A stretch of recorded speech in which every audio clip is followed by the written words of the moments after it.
Bienvenue sur Stéphayako, le podcast qui met l'épiderme sur écoute. Ici, il est question du tatouage, de sa dimension artistique, thérapeutique ou sociologique. J'accueille des personnalités du monde du tatouage qui me donnent leur propre définition de cette pratique de modification corporelle.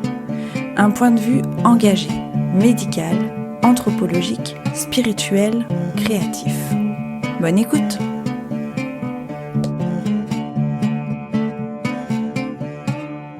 Le seul dessinateur intradermique de France.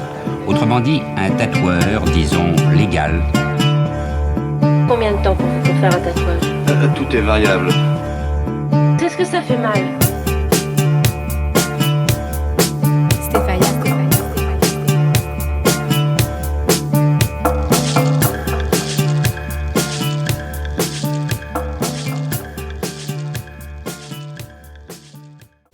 J'ai le plaisir de recevoir Sunny Buick, artiste pluridisciplinaire, tatoueuse et peintre, et aussi à l'origine du collectif écoféministe Gang of Witches. Dans cet épisode, Sunny nous parle de ses débuts à 15 ans à San Francisco, puis de son installation à Paris, de sa passion pour les cœurs sacrés, de son manifeste Cannibale Bonbon et de l'importance de fusionner les arts au service de causes justes. Aujourd'hui, je reçois Sunny Buick. Salut Sunny. Bonjour. Welcome. Je vais te présenter. Tu es née au Canada, tu as grandi aux États-Unis et tu habites désormais à Paris depuis pas mal d'années. Tu es une artiste pluridisciplinaire, tatoueuse et peintre, mais aussi illustratrice, performeuse, et tu es à l'origine du collectif écoféministe Gang of Witches. La première question que j'aime bien poser, c'est quelle est ta propre définition du tatouage? Pour moi, le tatouage, c'est dans la décoration corporelle. C'est un peu un instinct humain. On aime bien se décorer, mais depuis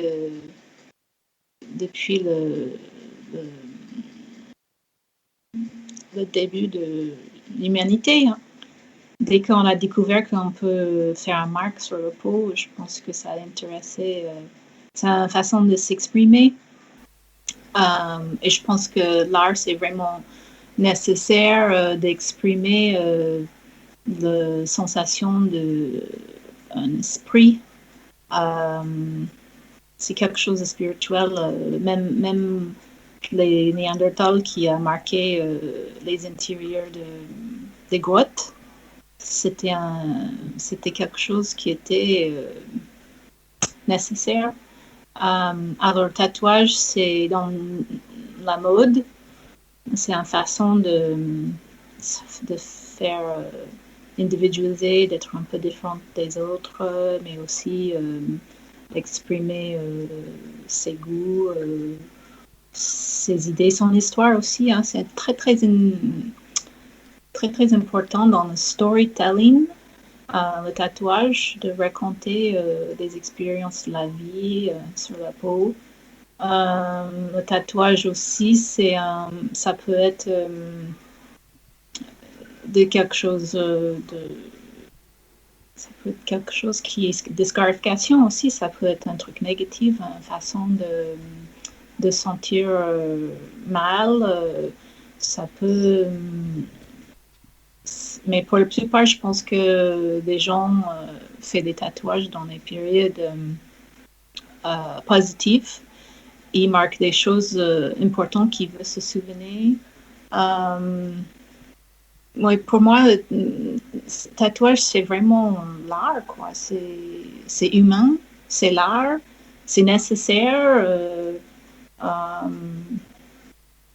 Et c'est permanent, c'est beau, c'est sexy, c'est primal, c'est sauvage, c'est rebelle. Waouh, c'est une belle définition, tout ça. Je voudrais qu'on parle un peu de ton parcours et de tes débuts aux États-Unis et de la suite de ta carrière en France. Sunny Buick, ça pourrait ressembler à un pseudo pour ta carrière d'artiste. Est-ce que ce sont tes réels prénoms et noms? Mon nom de naissance, c'est Gypsy Sunshine Buick. Et Buick était écrit sans C. Et j'ai ajouté le C à 15 ans. Aux États-Unis, c'était facile à faire. Dans les années 80, c'était très populaire.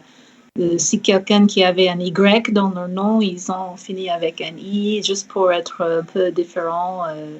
Et c'est facile, hein? Il faut juste demander la carte d'identité et faire l'écriture que tu veux. Et c'est facile. C'est plus compliqué en France. Et Sunny, c'est parce que j'ai beaucoup souffert jeune d'avoir le nom Sunshine. Beaucoup d'enfants se moquaient de moi à l'école, mais aussi adultes. Dès que je me présente Sunshine, il y a toujours 10 questions derrière ou 10 remarques. Il y a toujours « Ah, tes parents étaient hippies ?» ou « Ah, tu es né dans les années 60 ou 70 ?» C'est toujours une remarque. On ne peut pas se présenter avec un nom comme ça sans que des gens... Mais Sunny, je dis Sunny, personne ne dit rien. C'est un nom qui passe très bien. C'est plus facile pour moi de vivre avec le nom Sunny que Sunshine. Mais il y a des gens proches qui disent Sunshine des fois. Et ça, j'aime bien quand c'est quelqu'un de proche. Ou même s'ils m'appellent Gypsy, c'est des proches. Je ne savais pas que Gypsy, c'était... aux États-Unis, ce n'est pas dérogatoire. Mais en venant en France, j'ai réalisé que des gitanes et des manouches, ils n'aiment pas le mot gypsy. D'accord. C'est vraiment un insult. Et voilà, j'ai le nom. C'est un insult, quoi. Mais aux États-Unis, le nom gypsy, c'est romantique. C'est quelqu'un qui a une voyageuse, une vie de bohème. C'est beau. Mais c'est mieux si elle m'appelait Manouche Sunshine Buick et pas Gypsy. Parce que... Mais voilà, en France, ça passe pas trop. En Europe, tout. Hein. Une fois, j'étais à Oslo et j'ai été contrôlée dans le métro et il a vu mon nom. Il était choqué que je m'appelais Gypsy. Il a dit « Ah, vous savez, on a beaucoup de problèmes avec des gypsies. » Mais l'interprétation est bien différente. Ouais. Et j'ai lu que tu as commencé à tatouer à 15 ans. Est-ce que tu peux me raconter comment ça s'est passé? J'ai fait un tatouage à 15 ans. J'ai commencé à tatouer pour de vrai 24 ans. À 15 ans, j'ai vu il y a un film, un documentaire sur le punk rock en Californie. Ça s'appelle, si je me souviens bien, Decline and Fall of Western Civilization. Et dans le film, il y a Darby Crash, il y a X, le groupe de Los Angeles, avec Exene Cervenka et John Doe. Et il y a une scène dans le film où Exene Cervenka est en train d'écrire Temptation sur sa main. Et elle était en train de faire son tatouage avec des aiguilles de couture. C'est jailhouse tatouage. C'est un peu de fil au bout d'une aiguille et on trempe dans l'encre et on se pique à la main, quoi. Et en fait, ça m'a donné des idées. Et on a vu ça, en plus, avec une bande de copines. Et peu après, on s'est décidé de faire nous-mêmes. Et bien sûr, j'ai tatoué ma main en première. C'est bien pour commencer ça. Et il avait une autre nana. Et pour la plupart dans le groupe, on s'est tous commencé à faire nous-mêmes. Mais il avait une de mes copines qui, elle n'arrivait pas de faire elle-même. Je pense qu'elle avait peur. Alors, j'ai fait mon premier tatouage sur quelqu'un d'autre à 15 ans parce que j'ai aidé ma copine de faire son tatouage. Parce que... Et il me semble que tu as grandi en Californie. Comment t'es arrivé aussi jeune dans le monde du tatouage? Comment t'as appris? Est-ce que c'est à San Francisco que tu as appris le tatouage? Oui, alors, la même année, 15 ans, à 15 ans, il y a plein de choses qui m'arrivaient, mais qui étaient super importantes. C'était vraiment énorme cette année. C'était en 85. Et premièrement, j'étais dans un appartement avec mon copain. Je vivais plus avec ma mère. Et on avait disputé. Elle a décidé de m'installer dans un appartement. J'ai même pas demandé. Ma mère est sauvage aussi. Et c'était... je pense qu'elle voulait plus de responsabilité de moi. Aujourd'hui, je vois ça un peu comme un abandonnement. Mais voilà, j'étais dans un appartement avec mon copain et on traînait avec des gens qui traînaient à Haight Street. C'est la rue qui est plus connue pour le contre-culture, San Francisco, tout ce qui se passait dans les années 60, c'était à Haight Street. Alors, on avait plein d'amis qui étaient artistes aussi, et il y a une discussion un jour qui disait qu'un de leurs amis, parce qu'eux, ils faisaient des BD, et un de leurs amis qui faisait BD aussi, se lançait dans le tatouage. Et la conversation tournait autour de que ça, c'est un bon moyen de faire gagner sa vie en faisant de l'art. Et moi, j'ai vraiment capté ça. J'ai vraiment accroché sur cette conversation. Et aussi, il y avait des cloches qui sonnaient dans ma tête. J'ai dit, ouais, tatouage. J'étais très romantique. Je disais, ah ouais, de dessiner sur la peau et après, quand la personne est morte et ça n'existe plus, c'est romantique. Aujourd'hui, je trouve ça un peu triste que ça disparaîtra et que c'est impermanent. Mais voilà, je pense qu'à ce moment-là, j'ai décidé, c'est ça que je veux faire. Et 6 mois après, j'étais dans une colocation où il avait des flats, ça s'appelle des flats, c'est 3 appartements dans une maison et chaque appartement c'est sur un étage. Et le flat en haut de moi, il avait Sonny Tufts qui habitait là et il était apprenti pour Lyle Tuttle. Et on a commencé à traîner beaucoup ensemble et j'ai tombé amoureuse de lui. Et j'ai commencé à traîner à Lyle Tuttle. Lyle Tuttle avait un musée de tatouage à San Francisco. Il avait aussi un fanzine historique qui s'appelait le Tattoo Historian.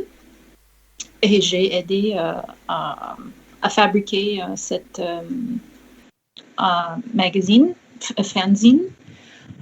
Et aussi, il avait c'était une période où des autres tatoueurs qui étaient anciens employés de Lyle, qui commençaient à ouvrir des boutiques.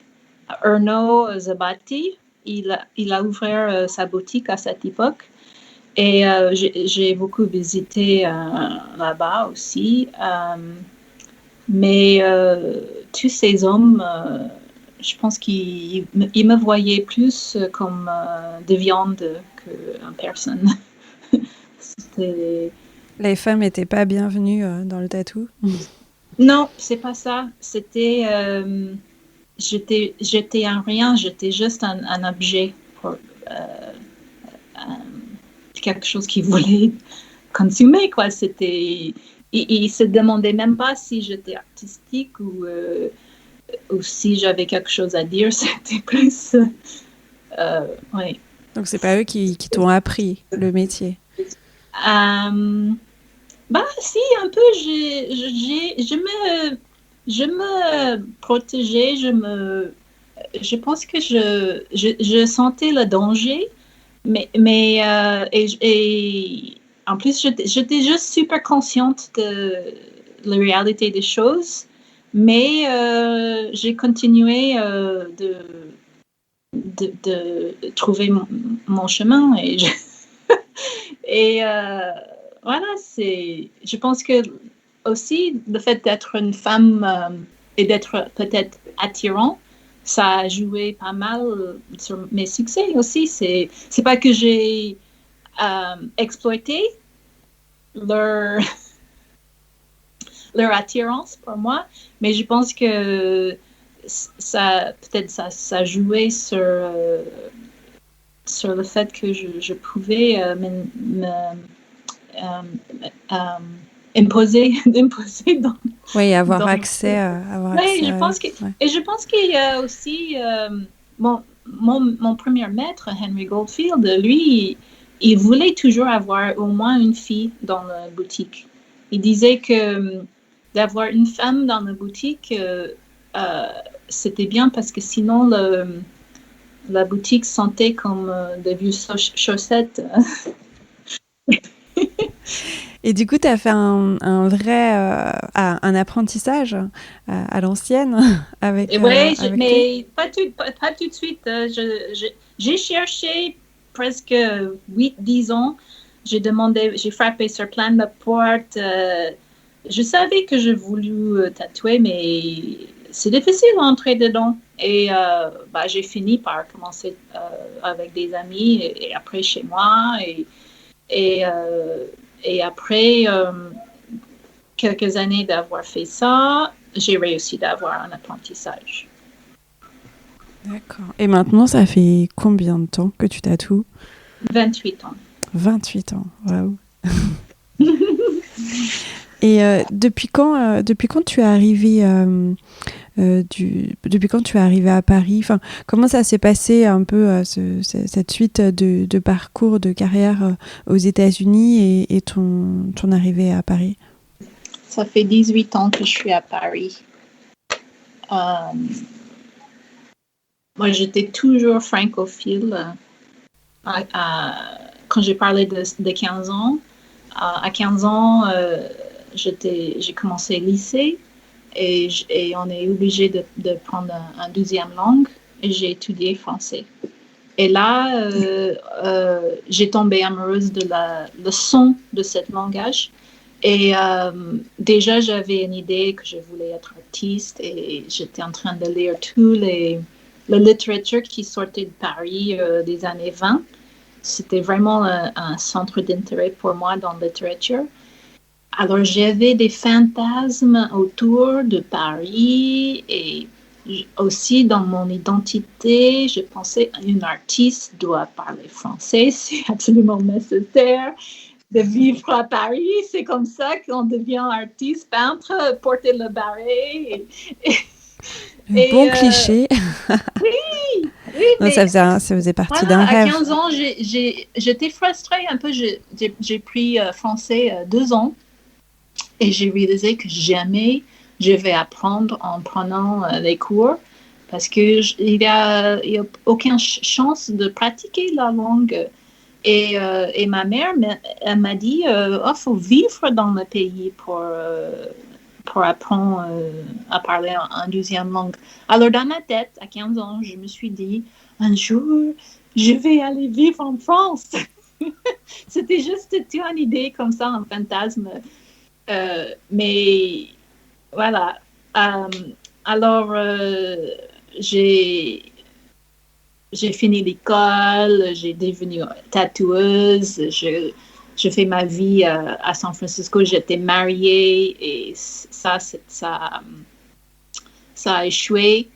Et je me trouvais célibataire, enfin assez d'argent mis à côté pour faire un voyage.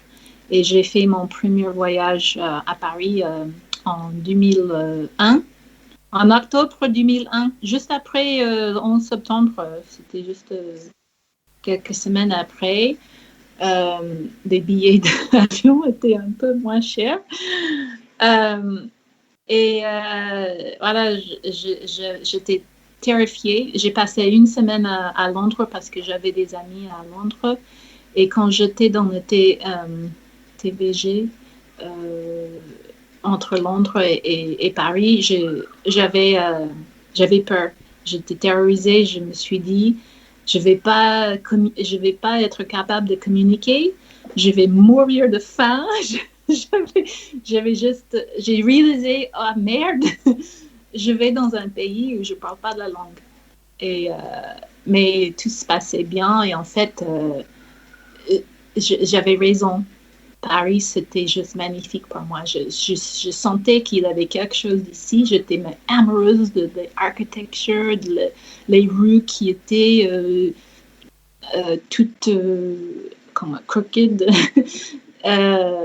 C'était vraiment, c'était exactement tout le romanticisme que j'avais mis, c'était réalisé. Et quand j'ai rentré chez moi, j'étais comme un coquillage, j'étais vide à l'intérieur. C'est comme j'ai laissé toutes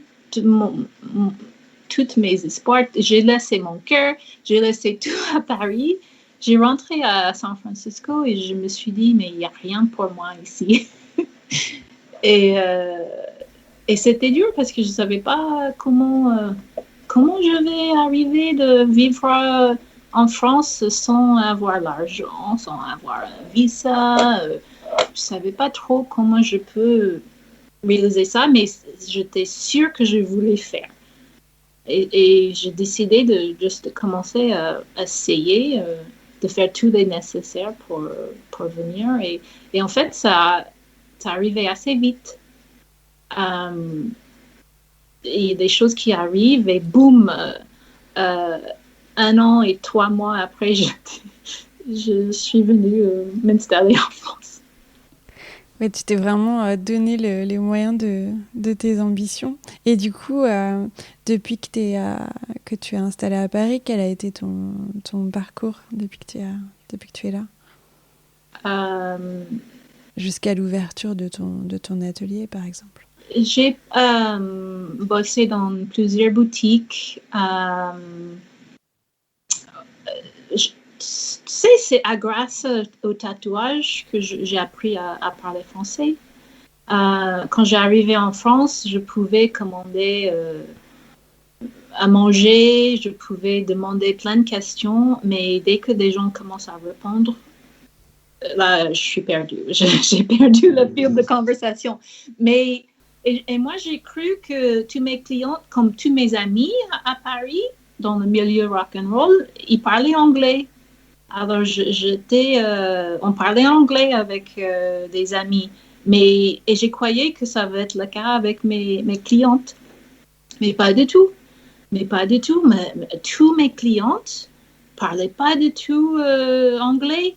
Et là, c'est la panique parce que s'il y a un malentendu avec un tatouage, des gens peuvent trouver avec un couleur qu'ils ne voulaient pas. Mais ça arrivait en plus. J'ai commencé à tatouer un couleur et le mec a dit non, c'est pas ça.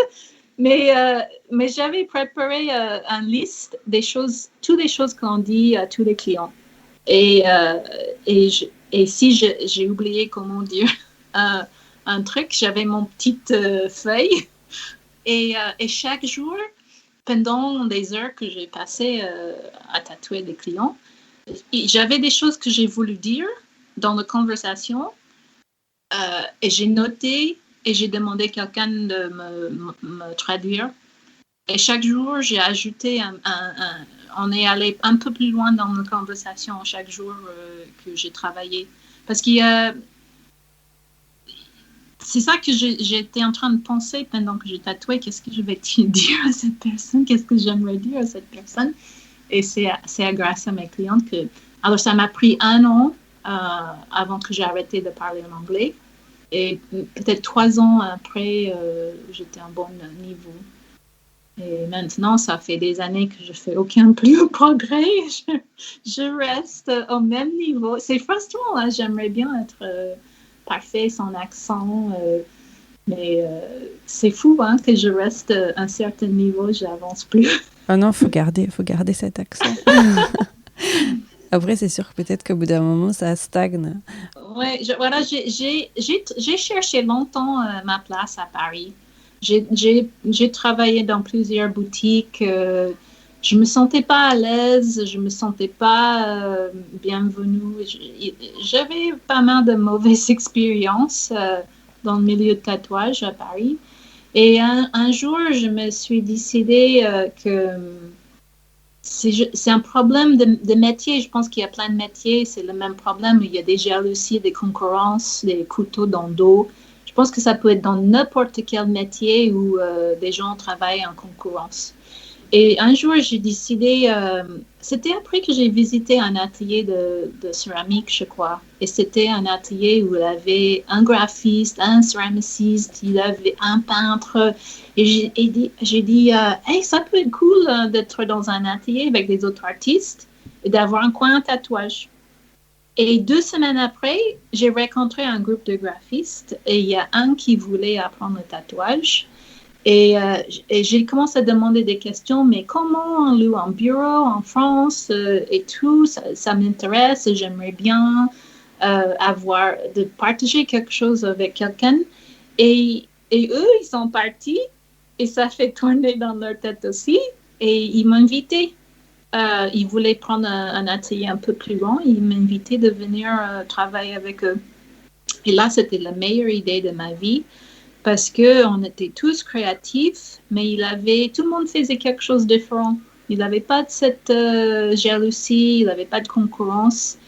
Et ça marchait super bien. Et voilà, j'ai commencé en 2009 de tatouer en privé, en salon privé. Et on avait déménagé une fois. Et après, il y avait des gens qui sont partis et j'ai invité des autres artistes. On était 7 dans un énorme atelier avec le toit était en plastique. C'était très, très lumineux. Et ça, à la fin, ça commence à plus marcher parce que il avait des problèmes de business. Il y a certains qui n'étaient pas assez sérieux. Et j'ai vu qu'un jour, ils vont dire je ne peux plus payer un loyer. Et ça m'a stressé énormément. Et à la fin de cette expérience, je me suis dit, je ne veux pas dépendre sur les autres. Je vais trouver un truc toute seule. Maintenant, je suis dans un tout petit atelier. Et, qui est la Bonne Pique, dans le 11e. Oui, à la Bonne Pique. Mais c'est tout petit. Et j'aime bien, mais à la même fois, je pense que j'ai tendance de m'isoler parce que je suis quelqu'un de super sensible et je pense que c'est pas bien d'être toute seule. Il y a moins d'énergie qui circule et maintenant je commence à faire des tableaux mais super grands. Ça commence à être plus en plus petite chez moi. Alors je pense que je suis prête à faire une nouvelle évolution. De chercher communauté. Hein. J'aimerais bien vraiment développer une plus grande communauté. J'ai besoin des autres. Je pense que aussi le confinement, c'est plus clair dans ma tête que la communauté est très, très important. Pas seulement pour moi, mais pour le monde entier. Hein.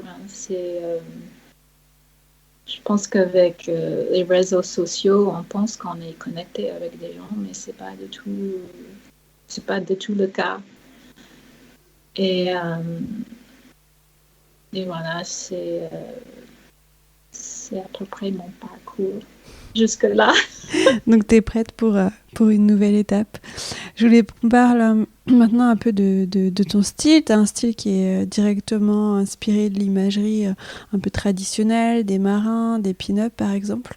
Comment tu as réussi un peu à twister ce traditionnel pour créer ton propre style identifiable ? Je ne sais pas. En fait, jusqu'il y a quelques années, j'ai toujours cru que faisais des old school, tatouages old school. Mais depuis que Instagram, j'ai découvert des artistes qui vraiment ont fait d'old school. Vraiment, soit ils copient exactement des anciens motifs, ou leur style, ça ressemble, mais vraiment ressemble à un tatouage fait dans les années 20, 30, 50. Mais pile poil. Il n'y a pas aucune trace de modernité. Mais moi, c'est pas du tout ça. Mon style, c'est inspiré par l'old school. Mais je sais pas, il n'y a pas un terme pour ça. Il y a ce terme néo-traditionnel, mais c'est pas du tout ça. Je sais pas. Moi, c'est Sonny Buick. Il n'y a pas forcément de définition ou d'étiquette à mettre dessus. Et c'est souvent très coloré, assez féminin, un peu assez positif, un peu faussement naïf. Quel message tu veux transmettre avec tes tatouages et avec ton art en général? Ouais, c'est drôle que tu dis naïf. Faussement naïf. Oui, mais non, c'est la façon que je dessine. Moi, récemment, j'ai découvert que mon style dans peinture, c'est un peu comme si Henri Rousseau était obsédé par Pulp Fiction, par les illustrateurs américains de Pulp Fiction, parce que j'ai jamais fait une école d'art. Ma niveau de dessin, c'est comme il est. C'est un peu naïf. Et j'aime bien comme ça. J'aime bien être un peu art. C'est pas art brut. Aux États-Unis, ça s'appelle folk art. C'est des choses populaires. C'est des choses faites par des gens qui étaient formés eux-mêmes, autodidactes. J'ai oublié la question. Non, je disais quel message tu veux faire passer avec ça. Avec ce côté justement qui peut être, qui est, comme tu dis, un peu un style naïf, mais qui est aussi un peu faussement naïf dans le sens où le côté très coloré, très positif, peut parfois porter un message qui est plus profond.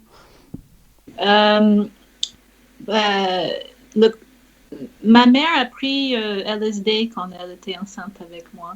Et moi, j'ai pris beaucoup de LSD aussi plus jeune.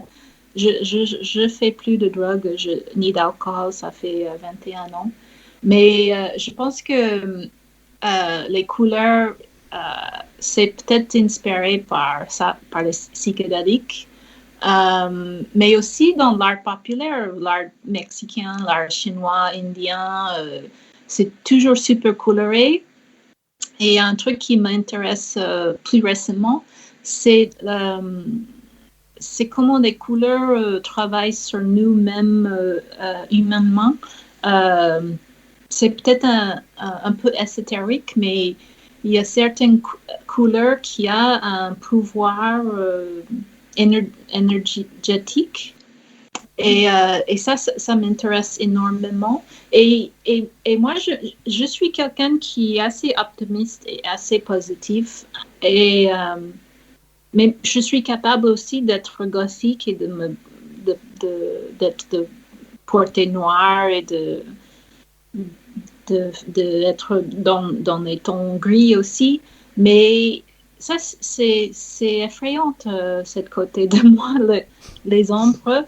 Et je pense aussi avec le nom Sunny que je suis plus, j'aimerais plus aller dans le soleil, aller vers des choses positives, mais pas ignorer le côté sombre, parce que ça fait le yin et le yang, tu vois, tout est, il y a des dualités de partout, mais j'espère aussi mon sens d'humeur, la positivité, la magie aussi, je pense je crois vraiment dans la magie parce que combien de fois dans ma vie j'avais un rêve pas possible et j'ai réalisé.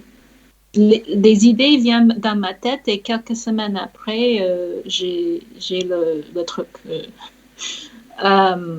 Et j'espère que je peux aider des gens aussi avec leur tatouage de porter quelque chose de super positif, super magique, que le tatouage soit une super expérience transformative et qu'ils sont assez confortables pour me raconter leur histoire et que je peux aider à mettre cette histoire ancrée sous le peau, quoi. Et tu as aussi une passion pour les cœurs, les cœurs sacrés, et notamment les milagros. Tu peux nous dire un peu ce que c'est ou d'où ça te vient, cette imagerie aussi un peu de cœur sacré mexicain. Ouais. Ça vient d'un truc assez triste. En 2016, à des élections américaines, ça m'a frappé super fort. Je croyais pas qu'il y a tellement de haine que des gens étaient capables de voter pour cette personne, cette gros porc. J'aime pas mentionner le nom. Alors, mon première idée artistique, c'était de faire des larmes. Alors, j'ai commencé à peindre une centaine des larmes. J'ai mis un œil dans la forme d'un goutte. Et ça, qu'est-ce que ça peut faire de pleurer? Ça change rien de pleurer tout le temps, mais j'avais une énorme tristesse. Alors, j'ai commencé à penser à ces cœurs mexicains, et c'est des milagros. Et c'est une sculpture en métal, bon marché, et souvent peintre très coloré, mais c'est voûté, c'est sculpté, c'est pas plat. Et des gens, ils mettent ça dans leur maison quand ils demandent à Dieu un miracle ou quand Dieu avait répondre under leur prière. Et j'ai pensé que c'était une super idée pour un tatouage de faire un cœur décoré. Des fois, il y a des fleurs, ou il y a un couronne, il y a des flammes. Alors, et ça me faisait du bien de dessiner ces cœurs. Et j'ai fait 7 planches. Et ça m'a coupé pendant les 4 ans. J'avais fait des pauses, mais et je dessine toujours des cœurs. Et de travailler sur ça m'a fait du bien. Je pense que ça aussi des autres gens, ils appréciaient ça. Et l'idée, c'était l'amour. L'amour, qu'est-ce qu'on peut faire contre toute cette haine?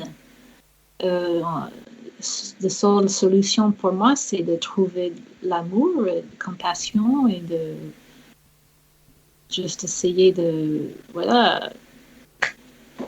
juste peut-être l'amour peut gagner, hein, j'espère. Et tu as dit, j'ai lu dans une interview, chaque tableau est un voyage intérieur et j'ai encore beaucoup à découvrir sur moi. J'ai trouvé ça très beau. Est-ce que toi, tu penses que l'art peut être thérapeutique et qu'est-ce que cela t'apporte? Oui, pour moi, la peinture, c'est vraiment nécessaire pour mon bien-être. Il avait, dans mon parcours, j'ai vraiment essayé d'avoir une carrière parallèle en tant que peintre. J'ai exposé beaucoup dans le monde, mais j'étais toujours déçue par les résultats, par le traitement des galeristes. Par exemple, les galeristes qui disent c'est trop cher, Sunny, pour un tableau. Et eux, ils prennent 50%. Ils trouvaient que 1 000 € c'était un bon prix. pour quelque chose que j'ai passé des mois et des mois dessus. Alors, si je rentre chez moi avec 500 € sur quelque chose que j'ai passé 6 mois de ma vie, c'est pas assez.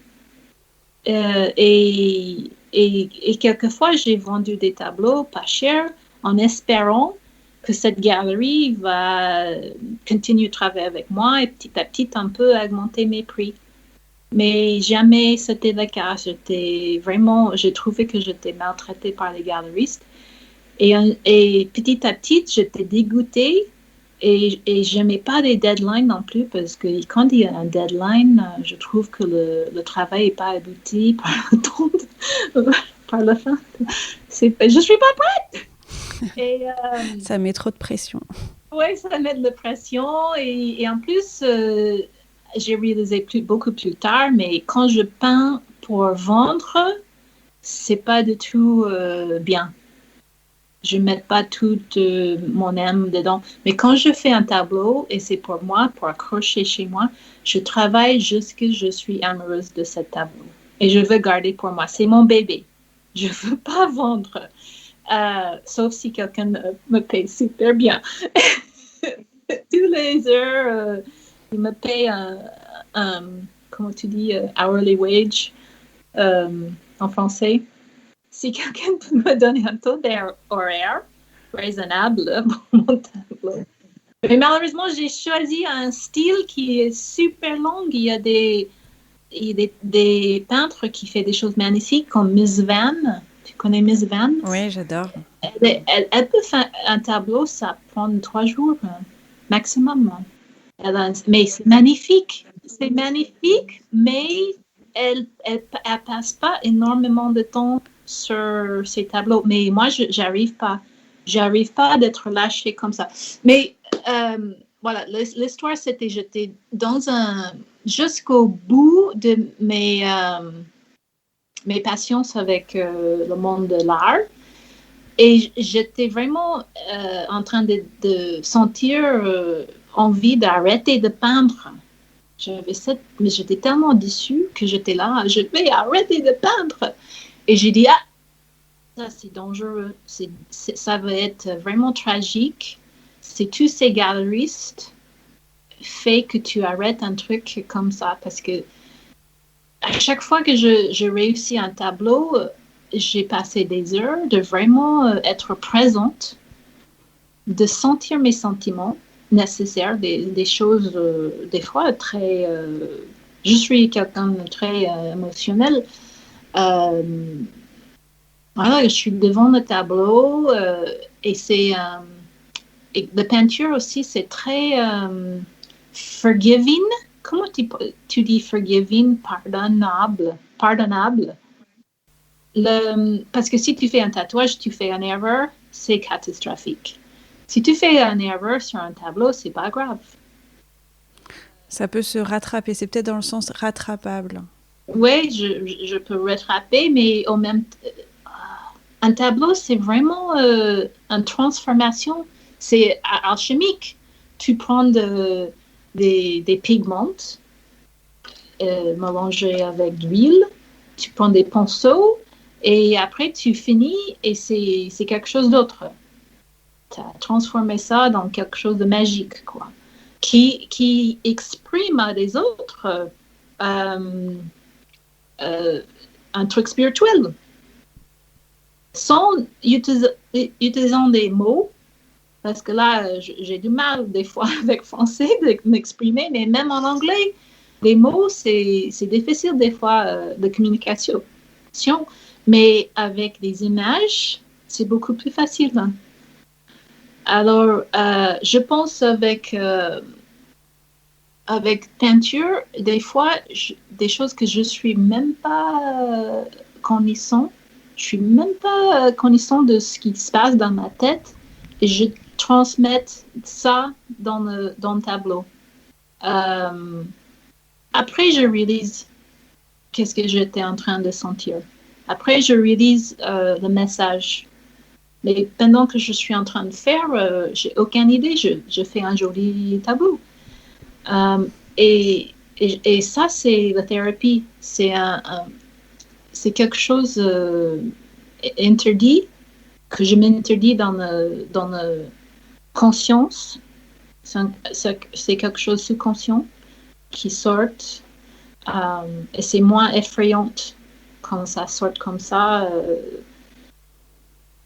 Oui, c'est des choses que tu fais inconsciemment et que tu ressors par l'art. Est-ce que tu peux me parler de ton manifeste Cannibale Bonbon? Ben c'est un peu ancien maintenant. Il faut que je écris à nouveau parce que déjà j'ai fait un manifeste parce que j'ai pensé que c'était nécessaire. Tous les grands mouvements que j'admire, les surréalistes, les dadaïstes, tous ces artistes font un manifeste pour vraiment. C'est un travail de moi-même aussi, de savoir qui je suis, c'est quoi mon intention avec l'art et de trouver globalement qu'est-ce que ça veut dire, toutes les choses que je fais. Alors, j'ai écrit Cannibale Bonbon. Cannibale Bonbon, c'est... imagine, moi, je suis bonbon parce que je mange des bonbons. Je suis une femme et j'aime les choses sucrées, douces, j'aime le plaisir. Et je deviens toutes ces choses parce que c'est ça que je consomme. Et un dicton en anglais, ce que tu manges, tu deviens. Ce que je consomme, je suis. Alors, je suis un bonbon qui se cannibalise. Et ça joue aussi sur ces côtés autodestructrices féminines. La société qui met beaucoup de pression sur les femmes. La femme, c'est un tentatrice. Et alors, oui, la femme, c'est quelque chose de mauvais. Et alors, c'est là où on se cannibalise, on fait des régimes, on essaie d'être parfait, on regarde le miroir beaucoup. Et c'est ça, la cannibalisation. Mais aussi, la cannibalisation pour un artiste, c'est de peut-être mettre trop de moi-même dans le travail, juste que ça devient destructrice. Mais c'est pas tout à fait ça. Il y a un côté addictif, mais il y a aussi un côté où c'est régénératif. C'est un truc où je donne tout à mon travail, mais aussi ça m'enrichit. Alors, et tout ça, je pense que ça commence à être dans le passé. Et j'aimerais bien écrire un nouveau manifeste où ça parle plus de l'avenir, des mutations qu'on a besoin de faire en tant qu'humain pour s'adapter à un avenir qui est peut-être toxique.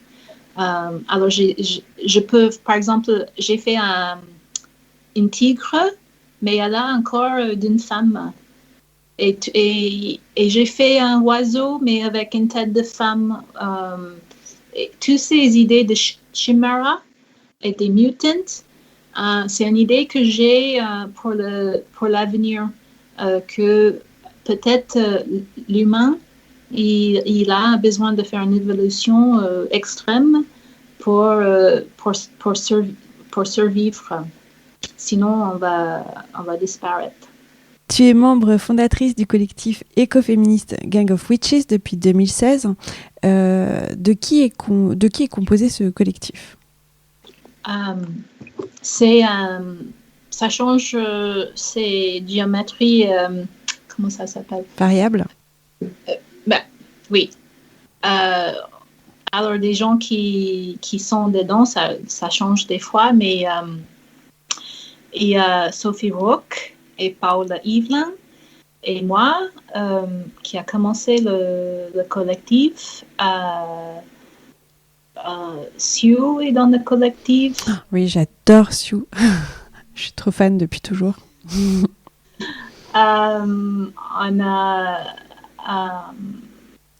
a beaucoup. On a des gens qui font de la danse, on a des gens qui sont photographes, qui font des films. On a des gens qui... voilà, Sophie, elle est écrivain. Sophie et Paula, on a un groupe de rap qui s'appelle Gang of Witches aussi. Il y a un podcast. Le podcast, c'est vraiment appuyé sur féminisme et écoféminisme et aussi toutes les discussions sur genre, homosexualité, la lutte de tous les gens oppressés. On est assez activiste, ou on aimerait bien être activiste à travers de notre travail, d'utiliser l'art pour essayer de changer des choses un peu. Mais c'est difficile parce que c'est pas notre métier d'être activiste. Notre première responsabilité, c'est de faire notre art. Et en espérant qu'on peut transmettre un message qui peut aider des gens à motiver de sauver la planète. Déjà, on aimerait bien.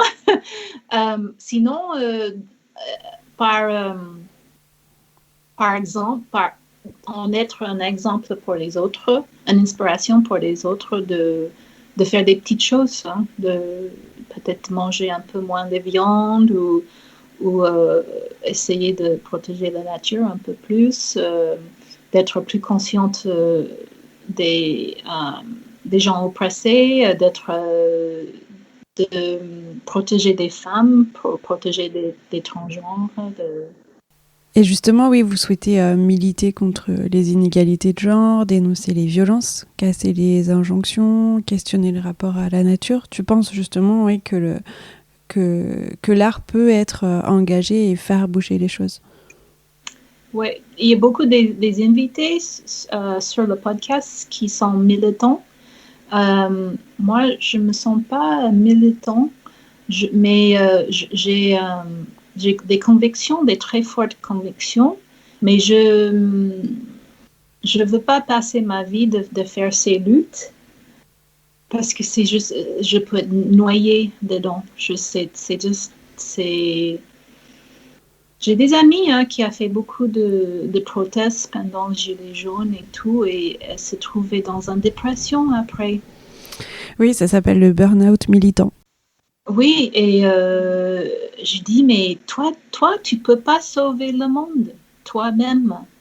La seule chose que tu peux changer ou sauver, c'est toi-même. Et peut-être en changeant et sauvant toi-même, si tout le monde faisait ça, on peut sauver la planète ensemble.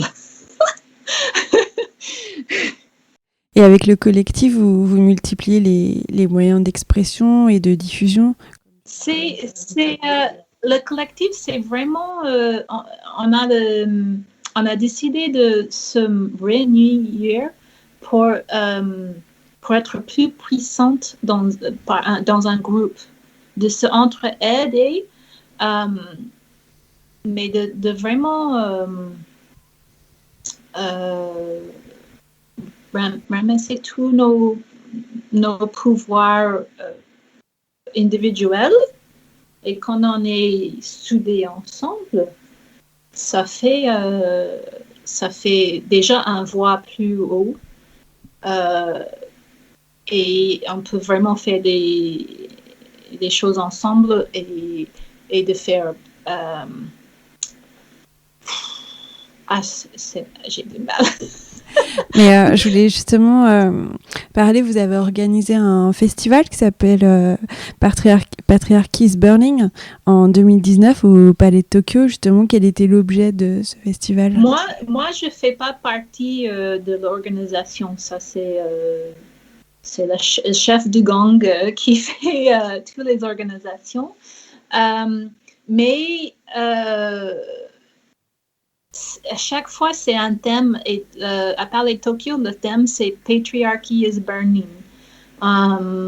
Et à le but, c'était de faire une exposition chaque année et de sortir un livre chaque année. Mais avec Covid, on n'a rien fait pendant un an et demi maintenant. On avait des choses planifiées on ne peut pas faire un événement. Et on est en train d'essayer de trouver une solution où comment on peut collaborer ensemble sans avoir un événement. Mais l'idée avant Covid arriver, c'était à chaque année de prendre un sujet et d'essayer on avait Vénus, où la planète c'était Mars, et on parlait de la féminité, on a parlé de la planète, mais aussi le dieu de guerre. On avait une exposition sur la Lune, et chaque année, c'était autour d'une planète, et aussi un thème qui allait avec. On est intéressé par l'astrologie, par des choses ésotériques, comme façon de explorer des alternatives, aussi développer une spiritualité qui n'est pas liée avec une religion qui peut être très patriarcale, la religion. Et justement, pourquoi vous avez choisi l'image de la sorcière pour vous qualifier? Parce que le sorcière, déjà, c'était une façon pour contrôler des femmes. Hein. Des vraies sorcières, c'était pas des sorcières, c'était des guérisseurs, c'était des sages-femmes. Et quand le médecine occidentale s'installait, et aussi feudal system avec les rois et les taxes et tout ça, ils ont réalisé que chaque village avec les guérisseurs, ils étaient trop indépendants. Et en plus, une vieille femme qui ne pouvait plus avoir des enfants, qui peut-être son mari était mort, c'était la personne qui on pouvait enlever et tuer sans avoir trop de révolte dans la communauté et de faire super peur à tout le monde. Et c'était par peur quand ils avaient maîtrisé tout le monde et installé un système de pouvoir et des taxes et de terreur, quoi. On a choisi l'archétype de femme parce que c'est la sorcière, excusez-moi. On a choisi l'archétype de sorcière, the witch, parce que c'est la femme forte, puissante, qui sait... Artiste, oui. Qui sait tous les rythmes de nature, le rythme de la lune, les rythmes de la planète, les saisons. Elle sait toutes les qualités de toutes les herbes et comment soigner avec les herbes, comment trouver cette puissance en intérieur aussi pour vivre. Pour moi, la sorcière, la plus importante chose pour moi aujourd'hui, hors de tout le magique et tous les rituels que j'adore, c'est un moyen pour moi de trouver ma propre chemin spirituel. Un truc qui marche pour moi et qui ne peut pas marcher pour quelqu'un d'autre. Je trouve exactement ce qui marche pour moi, qui peut m'aider à surmonter tous les traumatismes que j'ai vécus, qui m'aide aussi juste de supporter le chaos de la vie moderne. C'est passionnant pour moi. Toutes les choses que j'ai découvertes, des choses que je lis. Il y a un livre qui me ramène à un autre livre, des systèmes de pensée anciens, alchimie, théosophie. C'est hyper fascinant pour moi. C'est vraiment un chemin personnel. Mm-hmm. Eh bien, merci. Merci beaucoup, Sonny.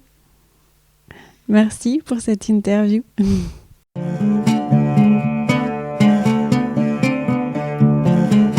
Ça vous a plu ? Alors, j'ai besoin de vous. Abonnez-vous, notez le podcast avec plein de petites étoiles. Et n'hésitez pas à commenter, cela m'intéresse vraiment d'avoir votre avis. Je suis aussi sur Instagram, Facebook et le blog. C'est tout simple, c'est Steph Ayako. Merci.